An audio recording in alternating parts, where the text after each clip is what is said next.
Amsal 23:7 kita baca bersama-sama Bapak Ibu. Ya. 1, 2, 3.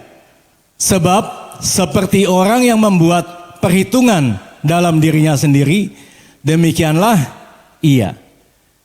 Bapak Ibu yang kasih Tuhan, seringkali kita mengira bahwa masalah terbesar hidup kita adalah karena keadaan, karena situasi. Kalau kita bertemu dengan orang lain atau mungkin diri kita sendiri, kita berkata, wow, kalau ekonomi membaik, saya akan tenang. Kalau keluarga saya berubah, saya akan hidup damai. Kalau tubuh saya sehat, saya akan bersuka cita. Itu semua berbicara tentang keadaan. Tapi firman Tuhan pagi ini berkata lebih dalam lagi. Yaitu apa? Yaitu seperti yang dipikirkan dalam dirinya, demikianlah ia. Saudara, artinya cara kita berpikir menentukan arah kehidupan kita. Ini bukan berbicara tentang pengajaran New Age Movement, di mana kekuatan pikiran, laws of attraction, ya, itu percaya kepada kekuatan semesta. Kalau kita pikir ini maka akan jadi, bukan itu, ya.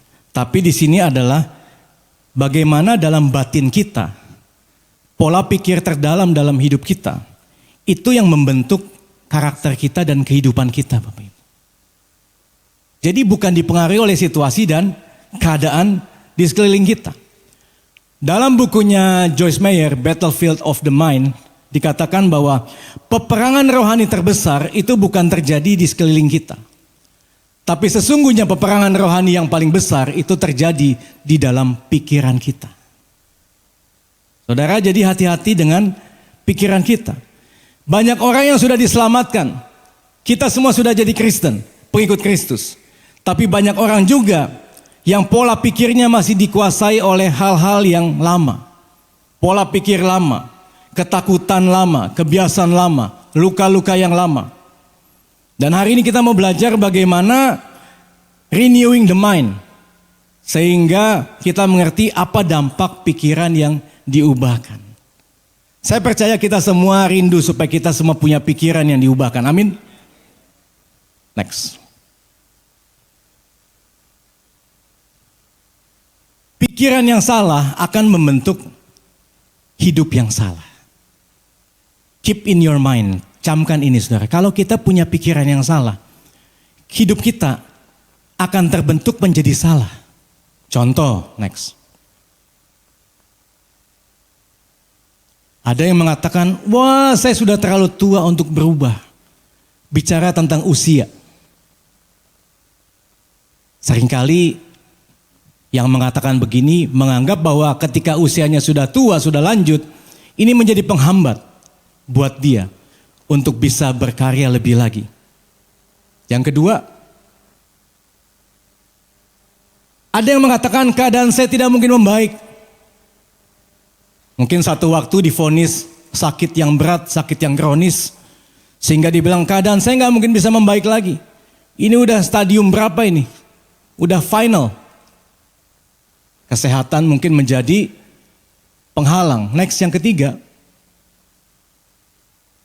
Ada yang mengatakan orang lain sepertinya hidupnya lebih beruntung daripada saya. Dia dilahirkan secara ekonomi lebih bagus. Dari kecil sudah jadi anak sultan. Sedangkan saya lahir di keluarga seperti ini.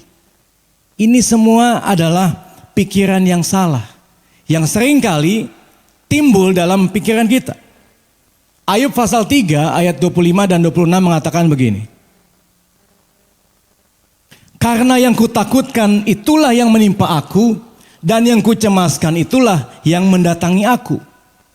Aku tidak mendapat ketenangan dan ketentraman, aku tidak mendapat istirahat, tetapi kegelisahanlah yang timbul. Seringkali pikiran-pikiran yang negatif, pikiran ketakutan, kecemasan, itu mendatangi kita. Dan kemudian kita langsung diliputi ketakutan. Kita cemas. Siapa yang gak takut dan cemas? Perang sudah dimulai. Yang satu belum berakhir, Rusia, Ukraina, Sekarang apa? Timur Tengah mulai membara lagi. Israel, United States serang Iran, betul nggak? Keadaan ke depan mungkin kita lihat, wow, hidup semakin sulit. Hidup semakin tidak menentu. Apa yang akan terjadi itu belum kita melihat proksi-proksinya, sekutu-sekutunya. Ada sekutu Iran, ada sekutu Amerika yang lain. Belum kita lihat dampak yang terjadi secara meluas. Mungkin bukan hanya di Timur Tengah dan di kawasan, tapi bisa jadi terjadi di Asia, di mana-mana. Pakistan serang Afghanistan dan sebagainya. Belum lagi China sudah ngincer Taiwan, itu sudah lama. Banyak hal yang mungkin keadaan-keadaan di sekitar kita yang menjadikan alasan buat kita untuk hidup dalam ketakutan dan kekhawatiran. Tapi satu hal pagi hari ini, bahwa kita hidup bukan karena situasi dan keadaan. Amin Bapak Ibu. Kita mesti punya pikiran yang diubahkan. Mengalami pembaruan dalam pikiran kita. Next. Ada satu kisah di mana sebuah pesawat sedang terbang tinggi. Tiba-tiba ada seekor burung yang terbang tiba-tiba masuk kesedot di dalam engine pesawat di sayap. Akhirnya mesin itu terbakar. Pesawat mulai kehilangan ketinggian, saudara. Pesawat itu drop, jatuh, kehilangan ketinggian. Dan akibat pesawat jatuh mendadak, oksigen mulai berkurang. Pilot, co-pilot, sebagian penumpang pingsan di dalam. Karena oksigen tiba-tiba turun. Dan apa yang terjadi? Ada seorang pramugari yang dia sadar. Dia masih sadar, kemudian dia coba mengetahui apa sih yang terjadi di kokpit. Dia masuk ke dalam kokpit, ditemui pilot dan co-pilot pingsan. Akhirnya dia geser si pilot itu, dia tarik badannya dan kemudian dia ambil coba radio komunikasi. Kemudian dia teriak, "Mayday, Mayday, help, help, tolong, tolong." Situasi darurat nih. Karena pilot dan co-pilot pingsan. Saya nggak tahu bagaimana untuk mengendalikan pesawat ini. Karena pesawat terus menukik jatuh. Apa yang terjadi saudara? Kemudian ternyata ada suara di seberang sana waktu dia bilang Mayday, Mayday. Ada dari Air Traffic Control, ya, menara kendali udara yang menyaut di kejauhan sana. Halo, ya saya akan bantu kamu mendarat. Ya, ini adalah saluran yang bersih, jernih. Kami akan bantu dan ini bukan situasi yang pertama kali, kata suara di seberang sana. Kami akan bantu. Sebutkan tinggi dan posisi Anda. Si pramugari ini bilang, tinggi saya 173 cm, posisi saya ada di depan kokpit pesawat.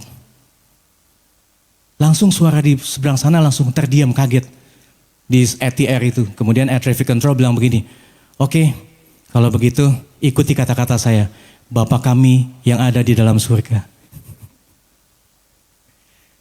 Yang ditanya altitude dan latitude, ketinggian dan posisi lintang pesawat. Tapi karena ketakutan dia panik, dia cemas, yang dia bilang apa? Tinggi saya 107, tinggi badannya 173 dan dia ada di... Kalau kita hidup dalam ketakutan, kekhawatiran, kadang-kadang apa yang kita kerjakan, kita lakukan, itu doesn't make sense. Bisa nggak masuk akal Bapak Ibu. Next. Bilangan 13 ayat 1 dan 2 mengatakan begini. Tuhan berfirman kepada Musa, suruhlah beberapa orang mengintai tanah Kanaan yang akan kuberikan kepada orang Israel. Dari setiap suku nenek moyang mereka haruslah kau suruh seorang semuanya pemimpin-pemimpin di antara mereka. Bapak Ibu yang dikasihi Tuhan, 12 pengintai waktu mereka ditugaskan oleh Musa ya, masuk ke tanah Kanaan. Itu adalah pemimpin-pemimpin dari setiap suku yang ada di Israel. 12 suku. Next. Dan kita melihat apa yang terjadi dengan 12 pengintai ini. Dampak pikiran yang diperbaharui. Yang pertama, pikiran yang diperbaharui itu mengubah respon terhadap masalah. Katakan sama-sama, mengubah Respon terhadap masalah. Saya mau katakan pagi ini yang namanya masalah persoalan itu selalu ada dalam hidup kita, betul nggak? Ada di sini yang datang tanpa masalah? Semuanya punya masalah. Masalah keluarga, masalah ekonomi, pekerjaan, sakit penyakit, semua punya masalah. Tapi yang penting adalah bagaimana mengubah respon terhadap masalah yang ada.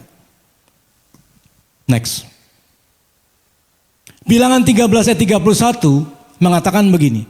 Tetapi orang-orang yang pergi ke sana, pengintai tadi, bersama-sama dengan dia berkata, kita tidak dapat maju menyerang bangsa itu karena mereka lebih kuat daripada kita. Saudara bayangkan ada 12 pengintai.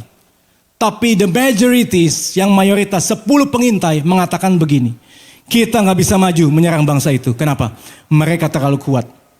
Ada orang enak, ada orang-orang raksasa, badannya tinggi besar, dan mereka makan orang. Dan kita ini seperti belalang. Kita tuh kecil di hadapan, di pemandangan mereka.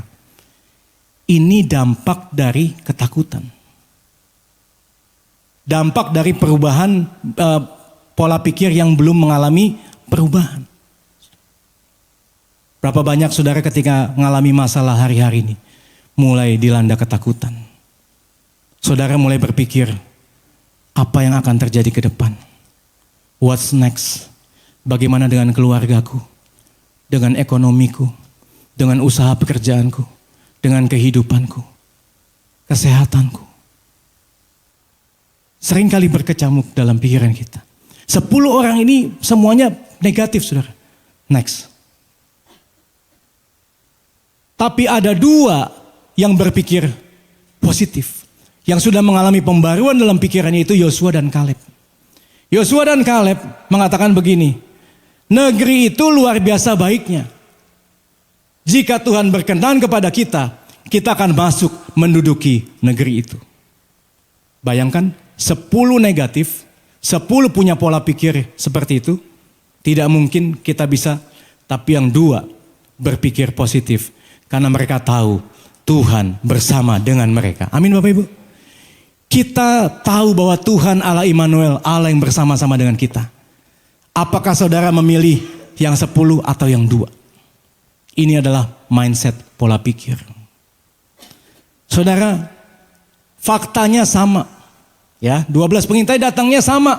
Faktanya sama. Negeri Kanaan memang betul. Ada raksasanya, ada orang-orang yang mendudukinya. Dan mereka tinggi besar, betul. Faktanya sama, tanahnya sama, raksasanya sama. Tapi ketika mereka menghadapi masalah yang sama, mindset mereka, pola pikir mereka jauh berbeda. Amin Bapak Ibu. Karena itu apapun yang ada di depan kita, masalah persoalan yang di depan kita, jangan pakai pola pikir ketakutan atau mindset yang lama. Amin. Karena kita percaya Tuhan beserta kita, Allah Immanuel. Siapa yang percaya di sini Tuhan beserta kita? Amin. Beri kemuliaan buat Tuhan. Kita percaya Tuhan Allah yang dahsyat, yang bersama-sama dengan hidup kita. Saudara pikir saudara bisa ada sampai hari ini karena kekuatanmu sendiri begitu? Karena kehebatanmu, karena kuat gagahmu? Tidak. Ini semua karena Tuhan. Karena Tuhan cabut kabelnya nih di sini satu. Ini banyak kabel ya Pak Agus ya? Ini kabel kita di sini cabut satu aja, iseng itu Tuhan, tiba-tiba Tuhan iseng dicabut, cek, nggak connect semua. Respon terhadap masalah bergantung kepada pola pikir kita, Bapak Ibu. Respon terhadap masalah itu bergantung pola pikir kita. Kalau kita lihat masalah ini, kemudian kita bilang wah gawat nih, mati gua, kacau, itu yang terjadi. Tapi kalau kita lihat masalah adalah berkat, Tuhan akan sediain jalan keluar. Tuhan akan berikan kepadaku terobosan-terobosan. Tuhan akan berkati aku lewat masalah ini. Pasti terjadi dalam hidupmu bahwa Tuhan memberkati kehidupanmu. Kalau engkau punya pola pikir yang seperti itu. Next. Roma 12 ayat 2 mengatakan, janganlah kamu menjadi serupa dengan dunia ini, tetapi berubahlah oleh pembaruan budimu, sehingga kamu dapat membedakan manakah kehendak Allah, apa yang baik, yang berkenan kepada Allah dan yang sempurna. Saudara dan saya seringkali baca ayat ini kan. Apa sih kehendak Allah? Coba lihat di situ. Kehendak Allah itu apa yang baik, yang berkenan dan yang sempurna buat kita. Jadi kalau kita diperhadapkan sama masalah, persoalan, kemudian kita masih berpikir, wah gawat ini, nanti gimana apa. Kita nggak percaya kehendak Allah namanya. Karena kehendak Allah selalu buat kita adalah yang terbaik. Amin. Yang baik, yang berkenan kepada Allah dan yang sempurna itu kehendak Allah dalam hidup kita. Meskipun memang kita harus mengalami proses dalam hidup kita. Makanya mulailah punya mindset, masalah adalah berkat. Siapa yang percaya masalah ada berkat? Amin. Siapa yang mau punya masalah? Gak mau. Katanya berkat. Kan kalau ditanya siapa yang mau berkat? Haleluya, semuanya mau. Tapi kalau saya tanya siapa yang mau punya masalah? Gak mau. Padahal tahu bahwa masalah adalah berkat. Kalau gak pernah mengalami masalah, kita gak tahu berkatnya Tuhan. Gak pernah mengalami terobosan-terobosan yang Tuhan sediakan. Mujizat-mujizat yang Tuhan sediakan. Next. Ada satu kisah Bapak Ibu. Aron Ralston, seorang pendaki gunung Amerika. Ini dibukukan dia, menulis buku Between a Rock and a Hard Place. Di antara batu karang dan tempat yang keras. Suatu ketika, tahun 2003 saat mendaki di Utah, negara bagian Amerika Serikat, lengannya terjepit saudara. Ya, seperti yang gambar paling kanan tuh. Lengan si Aron Ralston ini terjepit dan dia dihimpit oleh batu besar di celah yang sempit. Dan ini sudah difilmkan juga. 5 hari Aron Ralston terjebak tanpa makanan yang cukup. Dia nggak bisa mendapat pertolongan karena nobody knows, nggak ada yang tahu dia ada di situ kan. Celah batu yang begitu dalam, sinyal handphone juga mungkin sudah tidak ada di situ. Ini Utah itu negara bagian di mana ada pegunungan Rocky Mountains. Jadi saudara, dia sudah berdoa saat itu. Dia juga orang percaya. Dia sudah berdoa, tapi dia sadar bahwa jika dia tidak bertindak, maka pertolongan tidak akan datang. Kenapa? Saat itu jauh dari keramaian, jauh dari tempat rumah-rumah yang dihuni orang tuh nggak ada. Tempat-tempat keramaian tuh nggak ada di sekitarnya. Karena di pegunungan batu. Akhirnya apa yang dilakukan? Tidak ada yang bisa menolong, dia pikir. Akhirnya dia mengambil pisau lipat. Dia mematahkan tangannya, lengannya yang terjepit. Dia potong tangannya. Dia potong tangannya. Keputusannya ekstrim. Saya percaya dia mengalami sakit yang luar biasa ketika dia potong tangannya. Tapi ingat, 5 hari sudah terjebak. Nggak punya pilihan. Dan apa yang dia lakukan? Dia potong tangannya dan akhirnya dia bisa keluar dari celah batu itu. Dan dia masih hidup. Sesudah itu apa yang terjadi? Dia tetap menjadi pendaki gunung. Dia jadi pembicara internasional, diundang kemana-mana. Dia dibuatkan buku, dibuatkan film. Dan itulah yang terjadi. Ketika dia mengalami masalah, dia tahu bahwa dia harus bertindak. Dia punya mindset yang dibaharui. Amin Bapak Ibu. Seringkali kita ada dalam masalah, tapi kita pasrah. Kita nggak mau lakukan apa-apa. Kita nggak mau bertindak. Kita nggak mau memotong mungkin pola-pola pikir kita yang lama. Kita nggak mau potong mungkin hal-hal yang mengganggu dalam kehidupan kita. Aron Ralston adalah satu contoh di mana dia betul-betul saudara pikirannya diperbaharui dan mengubah respon terhadap masalah. Kalau dia mau cuma nangis saja bisa nggak? Bisa. Dia nangis mengasihani diri, kemudian dia diam sampai dia mati bisa. Tapi dia tetap berupaya. Dia nggak mau punya mentalitas korban. Dia nggak mau punya mentalitas kecil dan ketakutan. Tapi dia mau punya mentalitas yang sudah diperbaharui dan yang mau keluar dari masalah. Seringkali kita punya mentalitas ketika ada dalam masalah, kita justru menikmati masalah itu. Kita nggak mau keluar dari masalah.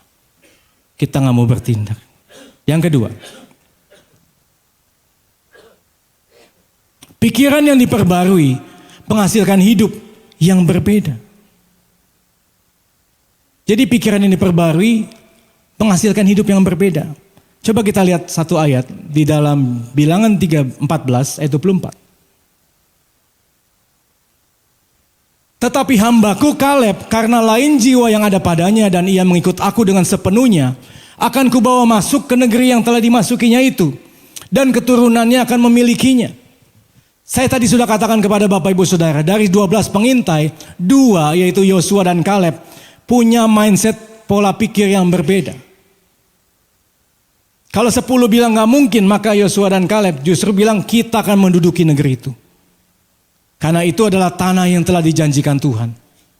Itu adalah janji Tuhan dan kita akan terima janji Tuhan itu. Kita akan masuk ke tanah perjanjian. Saudara, next. Jiwa yang lain bisa diartikan dia punya pemikiran atau roh yang lain. Tadi firman Tuhan bilang ya, tetapi hambaku Kaleb punya jiwa yang lain. Dia punya roh dan pikiran yang berbeda. Dan hidup yang berbeda itu dimulai dari pikiran yang berbeda. Katakan sama-sama, pikiran yang berbeda. Hidup yang berbeda itu dimulai dari pikiran yang berbeda, saudara. Akibat pikiran yang berbeda apa? Hidup mereka juga berbeda. Yosua dan Kaleb selain menerima janji Tuhan, dia masuk ke tanah perjanjian. Dia menerima penggenapan janji Tuhan, mendapatkan tanah warisan pusaka. Dan saudara tahu ini yang dahsyatnya ya. Ketika saya siapkan firman Tuhan ini, Tuhan ingatkan, dari sekian banyak bangsa Israel, generasi pertama yang keluar dari tanah Mesir, itu ternyata cuma Yosua dan Kaleb yang bisa masuk ke tanah perjanjian. Semua yang lain generasi pertama mati di padang gurun. Kenapa Yosua dan Kaleb bisa tetap survive? Karena dia punya pikiran yang berbeda. Amin saudara. Pikirannya tetap mengandalkan Tuhan. 2 Korintus 10 ayat 5 mengatakan, kami menawan segala pikiran dan menaklukkannya kepada Kristus. Saudara, saya tadi katakan pikiran kita ini bisa berkecamuk. Wah, macam-macam. Bahkan ketika saudara dengar khotbah pun, ada yang mungkin gak fokus, gagal fokus. Mikir ini, itu. Tapi kita harus menaklukkan semuanya itu pikiran kita kepada Kristus. Kita betul-betul taklukkan pikiran kita dan kita fokus hanya kepada Dia. Kita tahu sumber segala pertolongan adalah datang dari Dia. Ada satu kisah nyata Michael Phelps. Michael Phelps adalah juara dunia renang, saudara. Dia mendapatkan 23 medali. Ya, ini foto aslinya tuh yang bagian bawah. Di salah satu majalah internasional. Mendapat 23 medali. Karena kenapa? Dia peraih medali olimpiade terbanyak. Dia dapat ketenaran dunia. Kesuksesan dunia. Tapi setelah tahun 2012, Michael Phelps ternyata mengalami depresi hebat. Mengalami kecemasan. My depression and anxiety is never going to just disappear. Ini yang dia katakan. Sehingga apa yang terjadi? Meskipun hidupnya sukses secara duniawi, tapi dia merasa kosong. Dia gak merasa punya tujuan hidupnya. Dan bahkan beberapa kali dia mencoba bunuh diri. Jangan kita pikir, oh kalau orang hebat, sukses, punya banyak kekayaan, ya, dia pasti hidupnya enak. Pasti hidupnya berhasil. Sukses. Betul secara materi. Tapi ternyata Michael Phelps mengalami ini. Dan apa yang terjadi? Kemudian dia mulai membuka diri, saudara. Dia mencari bantuan. Dia belajar membangun ulang pola pikirnya, saudara. Dan dalam beberapa wawancara di tahun 2014, Michael Phelps mengatakan begini. Ada satu buku, dia bilang buku Rick Warren. Yaitu tentang purpose driven life. Dan dia akhirnya membaca buku itu dan dia menemukan kembali tujuan hidup. Dan dia menemukan kembali relasi hidupnya dengan Tuhan. Dan hidupnya mulai diubahkan saat itu. Ketika dia menemukan kembali relasi hubungan dengan Tuhan, hidupnya berbeda. Apa yang terjadi? Setelah dia mulai dipulihkan, dia menjadi pembicara dan dia menjadi advocate di dalam mental health. Dia menjadi pembicara tentang kesehatan mental. Dia banyak dipakai di mana-mana. Saudara, hidup pikiran yang diperbarui itu akan menghasilkan hidup yang berbeda. Amin, saudara. Saudara mau hidup saudara berbeda? Amin. Jangan larut dalam masalahmu. Jangan tenggelam di dalam apapun yang engkau alami hari-hari ini. Tapi engkau harus punya pola pikir. Ketika aku punya pikiran yang berbeda, maka hidupku pasti akan berbeda. Yang ketiga, yang terakhir. Next. Pikiran yang diperbarui akan membawa kedamaian dalam hati. Berapa banyak dari saudara yang selalu hidupnya mencari kedamaian, amin. Kita gak mau hidup kita punya banyak harta, punya posisi jabatan, tapi selalu ribut, selalu dalam kekerusuhan, ya, selalu dalam masalah. Tidak, kita mau damai. Bilangan 14 ayat 1-3 mengatakan begini. Lalu segenap umat itu mengeluarkan suara nyaring dan bangsa itu menangis pada malam itu. Next. Bersungut-sungutlah semua orang Israel kepada Musa dan Harun. Dan segenap umat itu berkata kepada mereka, sekiranya kami mati di tanah Mesir atau di padang gurun ini. 3. Mengapakah Tuhan membawa kami ke negeri ini supaya kami tewas oleh pedang dan istri dan serta anak-anak kami menjadi tawanan? Bukankah lebih baik kami pulang ke Mesir? Saudara bisa bayangkan suasana malam itu. Asal mulanya cuma kabar yang dikabarkan oleh 10 pengintai. Tapi dampaknya dahsyat. Apa? Bangsa Israel saat itu semuanya menangis semalam-malaman. Apa yang terjadi? Mereka ketakutan, mereka kepanikan, mereka histeris. Mereka bahkan ingin melempari Yosua dan Kaleb dengan batu. Kalau saudara baca perikop bilangan 14.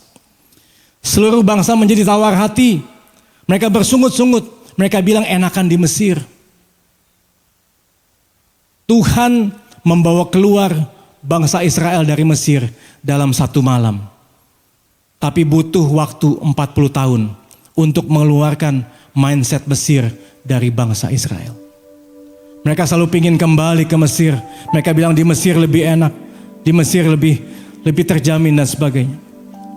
Kenapa Yosua dan Kaleb tidak panik saat itu? Karena mereka tidak dikuasai oleh apa yang terlihat. Mereka tetap melihat yang tidak terlihat. Saudara dan saya punya Allah yang tidak kelihatan, amin. Dan kita harus fokus kepada Allah, bukan kepada masalah persoalan. Next. Damai di hati lahir dari pikiran yang berserah penuh kepadanya. Hari-hari ini kalau engkau lihat situasi kondisi dunia, engkau tidak akan menemukan kedamaian. Engkau akan mulai kembali takut, cemas dan khawatir akan hidupmu. Tapi ingat, kita punya Allah, Immanuel, Allah yang tidak terlihat, yang menjaga memelihara hidup kita. Sehingga Filipi 4 ayat 8 mengatakan begini, saudara. Jadi akhirnya saudara-saudara, semua yang benar, semua yang mulia, semua yang adil, semua yang suci, semua yang manis, semua yang sedap didengar, semua yang disebut kebajikan dan patut dipuji, pikirkanlah semuanya itu. Ini hal-hal yang harus kita pikirkan. Gak usah terfokus, terpengaruh dengan situasi kondisi yang ada di sekeliling kita. Kita mungkin perlu tahu ya, tapi jangan fokus kepada hal-hal itu. Saya akan tutup dengan satu kisah nyata. Gladys Staines adalah istri dari laki-laki yang bernama Graham Stuart Staines. Dan apa yang terjadi saudara? Pada tahun 1999 di India, mereka adalah keluarga misionaris. Mereka saat itu misionari di India. Ketika itu Graham Stuart Staines beserta dengan kedua anak laki-lakinya dibakar hidup-hidup di India tahun 1999. They were burned alive saat itu.